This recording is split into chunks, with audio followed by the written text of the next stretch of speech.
함께 예배하는 모든 분들 가운데 이 말씀의 축복이 함께 하시기를 주님의 이름으로 축원합니다. 44절에 나는 너희에게 이르노니 라고 말씀하십니다. 예수님이 우리에게 지금 말씀하고 있습니다. 예수님은 누구이십니까? 우린 누가복음 10장을 통해서 예수님은 선한 이웃이라는 것을 주님이 친히 말씀하십니다. 그러니까 선한 사마리아인이 바로 예수님이셨다는 것이죠. 그러면 너희는 누구입니까? 바로 강도 만난 자였다는 것이죠. 그러니까 나는 너희에게 이르노니 라는 말씀은 이렇게 바로 내용을 담아서 우리가 이해할 수 있습니다. 선한 목자이신 예수께서 강도 만난 우리를 바로 치료해 주시고 이르시되라고 이렇게 우리가 내용을 담아서 읽을 수 있습니다. 뭐라고 말씀합니까? 너희 온수를 사랑하며 너희를 박해하는 자를 위하여 기도하라 라고 말합니다. 한마디로 말하면 너에게 강도짓을 한 사람을 사랑하고 강도짓한 그를 위해서 기도하라 이렇게 되는 것이죠. 우리는 그 강도짓을 한 자가 누구인지에 대해서 우리가 말씀을 들었습니다. 바로 누구입니까? 우리 남편입니까? 아내입니까? 자식입니까? 내 이웃입니까? 돈 띄어먹은 그 사람입니까? 우리를 향해 뒷담화하고 돌아다니는 사람입니까? 물론 그런 사람일 수도 있습니다. 그러나 성경을 보면 하나님을 만난 사람들이 한결같이 지목하는 사람이 있습니다. 어떤 사람이든지 하나님을 만나면, 예수님을 만나면 내 인생에 강도짓을 한 사람이 바로 이 사람이다, 이놈이다 하고 지적합니다. 그게 누구냐면 바로 우리 자신입니다. 우리 자신입니다. 그러니까 이사야가 고백하지요. 화로다 나여 망하게 되었도다. 나는 입술이 부정한 사람이요 라고 말하고 있습니다. 이사야는 사람은 선지자 아닙니까? 그 사람은 이사야 1장 1절부터 5장까지 읽어보시면 끊임없이 이스라엘을 망가뜨리는 자들이 누구냐? 그러면 말씀대로 안 사는 사람들, 예배를 똑바로 안 드리는 사람들, 기도 생활을 똑바로 안 하는 사람들, 이웃과 관계를 똑바로 하지 않는 사람들, 바로 그 사람들이 이스라엘을 향하여 강도짓을 하는 바로 온수들이다, 이렇게 지적을 하는 것이죠. 그러나 그가 성전에 들어가다가 성전 문지방에서 무엇을 봅니까? 그곳에 임재하시는 하나님의 영광을 보게 됩니다. 그가 그곳에 거꾸러지죠. 그리고 나서 이 이스라엘의 가장 온수가 누구인가? 자기 인생을 괴롭히는 온수가 누구고 강도짓을 한 자가 누군가를 보게 됩니다. 그게 누굽니까? 바로 자기 자신이라는 겁니다. 하로다 내가 망하게 되었도다. 내 인생을 망가뜨리는 자는 누군가? 바로 나였구나. 이것을 바로 알게 되는 것이죠. 성경에 보면 모든 예수 만난 사람들은 그렇습니다. 그러니까 예수를 만나기 전에는 다 손가락질이 밖으로 향하여 있습니다. 온수는 저놈이야, 네가 똑바로 살아야 돼, 이렇게 되었다가 이제 예수를 만나면 바로 내가 바로 내 인생의 강도짓을 한 바로 온수라는 것, 박해자라는 것을 바로 알게 되는 것이죠. 그래서 44절이 그렇게 되는 것입니다. 나는 너희에게 이르노니 너희 온수를 사랑하며 너를 박해하는 자를 위하여 기도하라 라는 말씀은 그 첫 걸음이 바로 너를 축복하고 너를 위해 기도하라, 너를 사랑하고 너를 위해서 기도하라, 이렇게 말하는 것입니다. 그러니까 선한 이웃에 의하여 구원받은 너를 사랑하고 너를 위해 기도하라라고 말씀을 하시는 것이죠. 그래서 그 다음이 그렇습니다. 이같이 한즉 하늘에 계신 너희 아버지의 아들이 되리니라고 말씀합니다. 그렇게 하게 될 때, 즉 나를 예수 안에서 사랑합니다. 나를 예수 안에서 나를 축복합니다. 그렇게 될 때 내가 비로소 하나님의 아들이라는 것이 입증된다는 것입니다. 여기서 된다는 말은 그렇게 하면 하나님의 아들이 된다라는 조건으로 말씀하고 있는 것이 아니라 이것은 우리가 축복을 하게 될 때 이미 하나님의 아들이잖아요. 우리가 예수를 믿은 사람은 하나님의 자녀가 되지요. 그것은 우리가 어떤 조건을 가졌을 때 일어난 사건이 아니라 우리가 아무 조건이 없었을 때 무조건적인 하나님의 사랑으로 우리가 하나님의 자녀가 된 것입니다. 그러나 우리는 하나님의 자녀라는 것을 잘 모르고 삽니다. 뭐 기분이 좋을 때야 내가 하나님의 자녀지라고 하지만 삶을 살아갈 때 어디 기분 좋은 일만 있습니까? 힘든 일이 더 많잖아요. 그러니까 우리는 우리가 하나님의 자녀라는 확신을 가지고 사실은 살지 못합니다. 늘 우왕좌왕하면서 살지요. 늘 갈팡질팡하면서 살지요. 늘 기였다 아니었다 이렇게 살아가는 거 아닙니까? 그러나 우리가 예수 안에 있는 나를 사랑하고 축복합니다. 그때 우리는요 하나님의 자녀라는 삶을 이제 입증하는 자가 되는 것입니다. 입증하며 살아가는 것입니다. 참 놀랍습니다. 그래서 로마서 12장 2절이 그렇게 말하는 것이죠. 이 세대를 본받지 말고 오직 마음을 새롭게 함으로 변화를 받아 하나님의 선하시고 기뻐하시고 온전하신 뜻이 무엇인가 분별하도록 하라라고 말씀합니다. 그것은 로마서 12장에 기록이 되어 있는 것입니다. 11장까지가 무슨 내용입니까? 바로 내가 너를 구원했어. 그 구원은 틀림없어. 이스라엘을 봐봐라. 이스라엘이라는 실존 역사를 가진 그 민족이 구원받았는데 그 구원은 바로 포기되어지거나 그 구원은 취소된 적이 없어. 이스라엘 역사를 봐봐. 그러는 것이죠. 그래서 우리의 구원의 확실성, 예수 안에서 만들어진 구원이 바로 취소될 수 없는, 그래서 하나님의 부르심에는 후회함이 없다. 이렇게 바로 11장에 기록이 되어 있는 것 아니겠습니까? 그리고 나서 뭐라고 말합니까? 하나님의 모든 자비하심으로 너희를 권하느니 너희 몸을 하나님이 기뻐하는 거룩한 산 제물로 드려라. 이는 하나님이 기뻐하는 제사다. 이렇게 말씀하잖아요. 그리고 나서 이 세대를 본받지 말고 하나님의 선하시고 기뻐하시고 온전하신 무엇인가 분별하도록 하라. 이렇게 돼 있지 않습니까? 이게 무슨 의미의 말입니까? 네가 그리스도인으로 이 땅의 삶을 살아갈 때에 바로 예수 안 믿는 사람하고 예수 믿는 사람하고 무엇이 다른가를 네가 늘 분별하면서 살아라. 그런 의미의 말입니다. 그 말입니다. 그러니까 예수 믿는 사람하고, 즉 하나님에게 붙들려 살아가는 사람하고 하나님 없이 사는 사람하고 뭐가 다른가를 분별하라는 것입니다. 이 분별이라는 이 헬라어 단어는 다른 의미로 쓰여질 때는 입증이라는 단어로 쓰여집니다.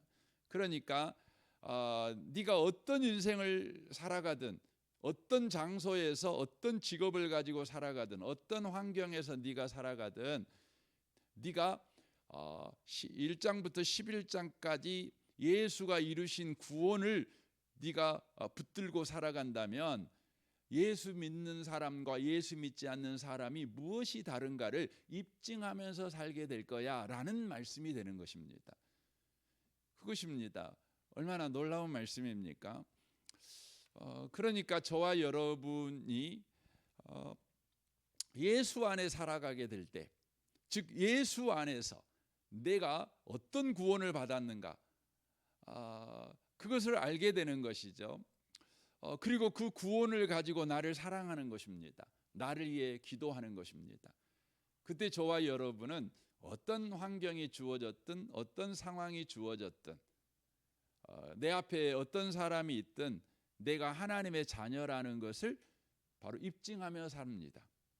하나님의 자녀는 무엇이 다른가? 어떤 삶의 방향이 다른가? 어떤 삶의 목적이 다른가? 또 그는 어떤 힘으로 인생을 살아가는가? 이것이 바로 다른 것을 바로 보여주는 삶을 바로 살아가게 된다는 것을 바로 의미하는 것입니다. 사랑하는 성도 여러분, 예수를 여러분과 제가 믿고 나서 가장 먼저 해야 되는 일이 무엇입니까? 바로 그것은 여러분 자신을 바로 사랑하고 축복하는 것입니다. 그래서 여러분 이 본문 말씀이 전체 우리가 읽은 말씀이 온수를 사랑하라 이거 아닙니까? 이웃을 사랑하라 이거 아닙니까? 여러분 이웃 사랑은 어떻게 시작하는 거죠? 이웃 사랑은 바로 네 자신 너같이 이웃을 사랑하라 이렇게 돼 있는 겁니다. 그러니까 이웃을 사랑할 때에 그 기준이 있어요. 기준은 내 감정을 따라서 이웃을 사랑하는 것이 아니에요. 내 형편을 따라서 이웃을 사랑하는 것이 아니라 예수님이 나를 사랑하신 그 사랑으로 이웃을 사랑하는 것입니다. 그러니까 예수님이 나를 사랑하는 사랑으로 뭐 하라는 거죠? 나를 사랑하라는 것입니다. 근데 우리 그리스도인들의 현실은요, 주님이 나를 사랑하지만 나는 나를 안 사랑해요. 주님이 나를 귀하게 여기지만 나는 나를 귀하게 안 여겨요. 주님이 나를 여러분 늘 볼 때마다 믿어주거든요. 그런데 우리는 우리를 안 믿어요. 주님은 나를 볼 때마다 소망이 가득 차셔요. 그러나 우리는 우리를 볼 때마다 소망이 가득 차지는 않습니다. 낙심이 가득 차죠. 왜 그렇습니까? 주님을 보고 있으면 주님이 나를 어떻게 대하시는가를 보면 나에 대해서 소망을 가질 수 있는데 우리는 주님을 안 보죠. 늘 환경을 보죠. 내가 한 일을 보죠. 여러 펼쳐지는 상황을 보죠. 그러니 나 자신에 대해서 늘 실망합니다. 늘 낙심하죠. 그래서 예수를 믿으면서도 저와 여러분은 늘 인상 쓰고 살아가지요. 웃는 삶이 별로 없어요. 미소가 없어요. 주님은 항상 기뻐해라 이렇게 말씀하잖아요. 근데 항상 기뻐하는 근거가 뭡니까? 이는 그리스도 예수 안에서 너희를 향하신 하나님의 뜻이다 이렇게 돼 있지 않습니까? 예수 안에서. 그렇죠. 너 예수 안에 있잖아. 그러니까 항상 기뻐해도 돼 그 말이잖아요. 너 예수 바라봐봐. 그러면 너는 항상 기뻐해도 되는 사람이야. 힘든 일이 있다고 아이고 너 기뻐해도 돼. 바로 예수님이 바로 우리와 함께 하시니까 그런 의미 아니겠습니까? 그러니까 오늘 본문 말씀은 바로 주님이 강도 만난 우리를 구원하기 위해서 주님이 영광을 다 버렸죠. 그리고는 다 값을 치렀잖아요. 그리고는 우리를 치료하시죠. 우리는 그 사랑을 입었지 않습니까? 그래서 우리는 건강해졌지 않습니까? 그러므로 우리는 우리 자신을 늘 볼 때마다 주님이 나를 사랑해. 나는 사랑받는 자야. 나는 소망이 넘치는 자야. 나는 존귀한 자야. 보배로운 자야. 이러는 것이죠. 사람들이 별 말을 해도 나의 존귀함은 사라지지 않아.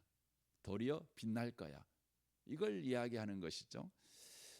그렇게 우리가 주님이 나를 사랑하니 나도 나를 사랑하지요. 이렇게 사랑할 때에 내가 하나님의 아들이라는 것을 입증하면서 인생을 살아가는 것입니다. 인생을 바로 살아가는 것입니다. 그래서 그 다음이 나오죠. 이는 하나님이 그 해를 악인과 선인에게 비추시며 비를 의로운 자와 불의한 자에게 내려주심이라 그렇게 돼 있죠. 그러니까 이는이라는 말은 나를 사랑할 때에 바로 하나님이 나를 이렇게 사랑해라는 바로 복음을 가지고 나를 사랑하는 것이죠. 여러분 복음은 뭡니까? 복음이라는 것은 악인과 선인에게 의로운 자와 불의한 자에게 바로 주님께서 아들을 아끼지 아니하시고 내어 주셔서 바로 우리를 사랑한다는 걸 확증하셨다는 것입니다. 이게 복음입니다. 그러니까 이 복음을 여기서 지금 복음을 아주 짧게 소개하고 있죠. 주님은 악인과 선인에게 네가 악인이냐? 그러면 너 지옥. 네가 선인이냐? 그러면 너 천국. 이렇게 바로 심판하시는 분이 아니시죠. 요한복음 3장에 보면 주님은 이 땅에 오셨냐면 심판하려고 오신 분이 아니시라 구원하려고 오셨어요. 하나님이 세상을 이처럼 사랑하사 독생자를 주셨으니 이는 저를 믿는 자마다 멸망치 않고 영생을 얻게 하려 하시려고 오신 분이십니다. 이 땅에는 악인이 가득하지요. 그러면 심판하려고 오셔야 되잖아요. 지옥을 주려고 오셔야 되잖아요. 그러나 주님은 이 땅에 오셔서 뭐라고 말하죠? 회개하라. 천국이 가까이 왔다. 바로 천국을 가지고 오신 분이십니다. 지옥을 가지고 오신 분이 아니셔요. 얼마나 놀랍고 놀라운 소식 아닙니까? 그러니까 저와 여러분이 예수를 믿을 때 믿어서 구원받은 자녀로서 이 땅의 삶을 살아갈 때 하나님의 자녀답게 살아가는 방식이 뭐냐면 그것은 내가 결심하고 오늘부터 내가 그렇게 살아야지 애쓰고 노력하는 것이 아니라 끊임없이 나에게 바로 이 복음을 전해주는 거예요. 이 복음을 전해주는 겁니다. 로마서 5장 8절에 말하잖아요. 우리가 죄인이었을 때 아들을 우리 내어주신 주님, 그 주님이 너를 구원했어. 이 소식을 전해주는 것입니다. 이것이 뭐냐면 주님, 이것이 나를 사랑하는 것입니다. 이것이 나를 위해 축복하는 것입니다. 여러분, 최고의 자기 사랑이 뭡니까? 최고의 자기 사랑이 뭐냐면 주님이 나를 사랑해. 이 소식을 나한테 전해주는 것입니다. 복음을 전해주는 것입니다. 그래서 그 주님의 사랑, 그 주님의 복음이요, 내 뇌에만 있었는데 계속해서 이 복음을 증거할 때 이 복음이 바로 내 가슴에 내려오는 것이죠. 내 손에, 내 발에, 내 눈에, 내 귀에, 내 입에 바로 복음이 나를 지배하는 것이죠. 우리는 예수가 나를 사랑했다는 것을 머리로 알고 있죠. 왜냐하면 우리는 일주일에 한 번 정도 그 소식을 들을 뿐이니까요. 그래서 머리에만 맴도는 것이죠. 생각에만 맴도는 것이죠. 우리 손을 지배해야 됩니다. 우리 눈을 지배해야 됩니다. 우리 귀를 지배해야 됩니다. 그래서 주님은 우리에게 뭐라고 요구합니까? 경건의 훈련을 하라는 것입니다. 여러분, 경건의 훈련이 뭐지요? 경건의 훈련이 뭐냐면 기도 연습을 하거나 뭐 예배 연습을 하거나, 여러분 그것보다 더 본질적인 것이 있는데 그게 뭐냐면 나에게 복음을 전해주는 것입니다. 그게 바로 가장 경건한 일입니다. 가장 여러분과 저에게 복을 주는 것입니다. 그래서 바울 사도는 로마서를 로마 교회에 보냅니다. 로마서를 로마 교회에 보낼 때 바울 사도가 왜 복음서를 로마서를 보내냐? 그러면 로마서는 핵심이 뭡니까? 복음입니다. 복음. 근데 그 복음의 내용이 뭐냐면 주님이 너를 구원했어. 이걸 전해주는 것이 아니라 주님이 어떻게 우리를 구원했는가, 이것이 로마서 이야기입니다. 그러니까 로마서는 단지 예수 믿으면 구원받아 이걸 전해주는 책이 아니고 주님이 나를 어떻게 구원했는가, 이 구원의 서정, 구원의 과정, 그러니까 구원의 결과를 전해주기만 한 책이 아니라 구원의 과정을 전해주는 책이 로마서예요.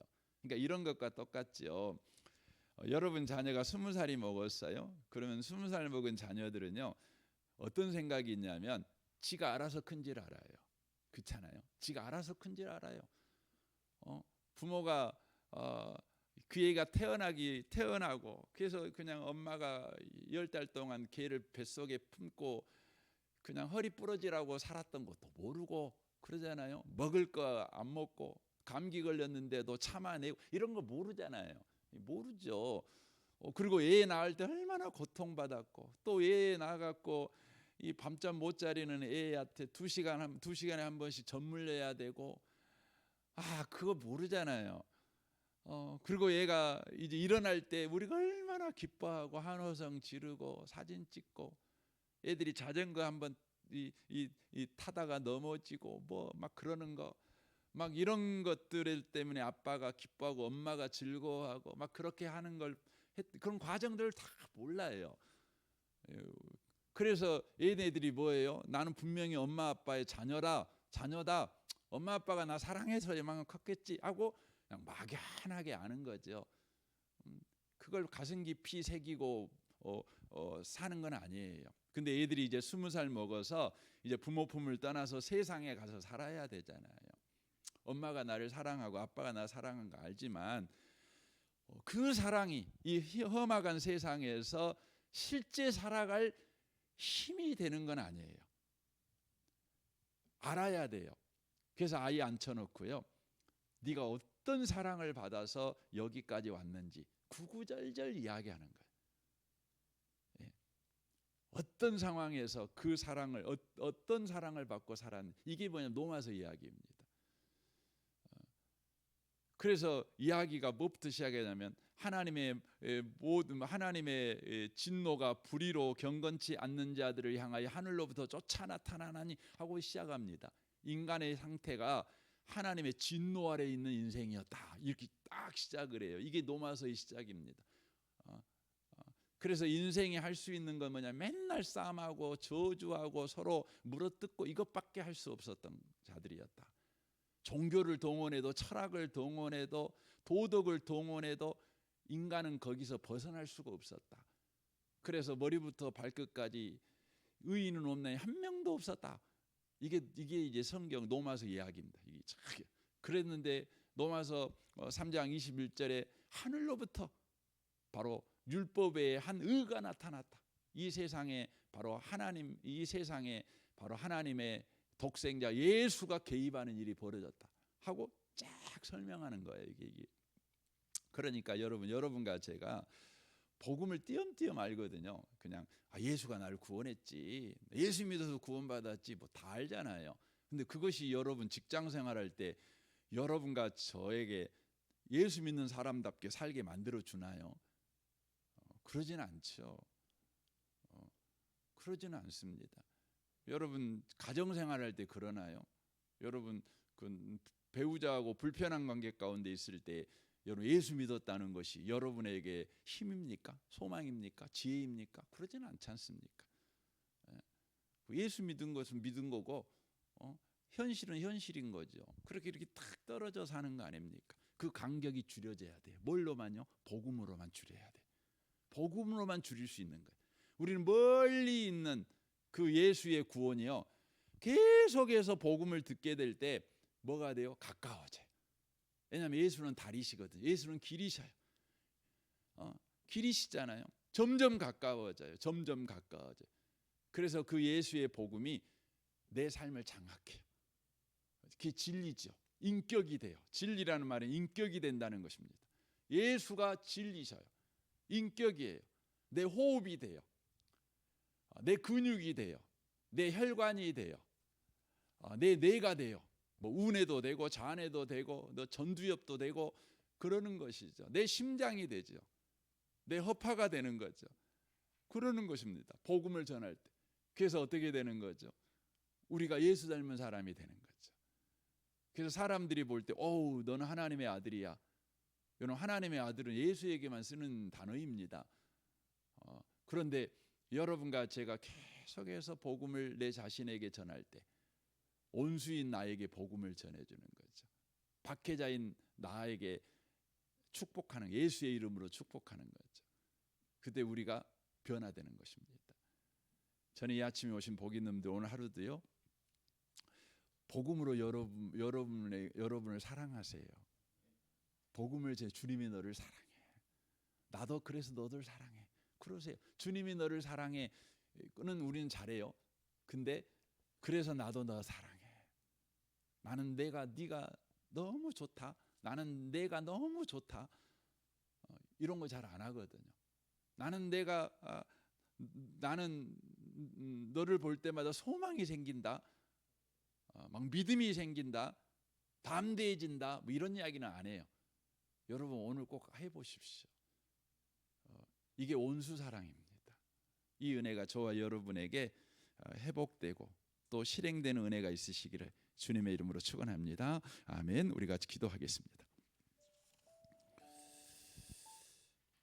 오늘 말씀을 우리 생각하면서 기도했으면 좋겠습니다. 주님 그렇습니다.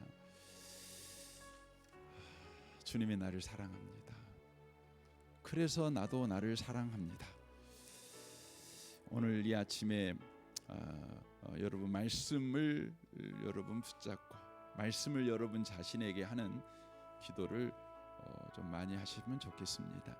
가정과 직장을 위해서, 또 여러분 가정의 모든 관계를 위해서, 부부 관계, 부모 관계, 자녀 관계, 또 우리 성도들과의 관계를 위해서, 우리 대학 청년부 김주용 목사님과 우리 청년들 위해서 기도해 주십시오. 또 이 나라를 위해서, 이 민족을 위해서, 북한과 열방을 위해서, 우리 선교사님과 또 한국의 교회들을 위해서도, 여러분 또 목회자들 위해서도 기도해 주시면 좋겠습니다. 우리 좋으신 주님께 통성으로 구하겠습니다. 기도하겠습니다.